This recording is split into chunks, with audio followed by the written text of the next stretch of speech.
তো hello guys, আসসালামু আলাইকুম। চলে এসে আমরা অন্য সাইডে আজকে কাজ করতে চারজন, বুঝলে না? তো এই সিঁড়িটা করবে, ও ভাড়া মারবে। আর 10 মিনিট পর গাড়ি চলে এসেছে কাঠটা, বুঝলেন না? 400 টাকা মতো কাঠটা উঠেছিলাম।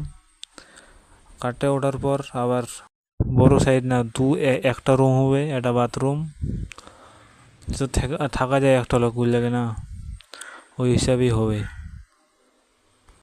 তো চা খাওয়ার পর আবার উঠিয়ে দিয়েছিলাম, বুঝলে না? একটা জানলা, একটা দরজা উঠিয়ে দিয়ে তারপর চা খেলাম। আমাকে বলছে নিচে যেত, এটা হাতুটা নিয়ে আসবি আমার।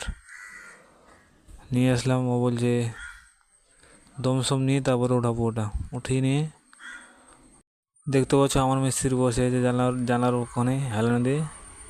এদিকে আছে দরজার গেটটা আছে ওখানে। আবার ওরা ভাঙতে লেগে গেলো, আবার আমি সঙ্গে চলে গেলাম নিচে। কাঁচরাগুলো যেগুলো পড়লো কিনা ওগুলো আবার সাফা করে নিচে ফেলতে হবে একদম।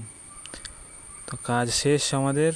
এখন আমরা চলে যাবো অন্য কোথাও। সিট আছে, বুঝলে না? সিটগুলো উঠিয়ে পুরো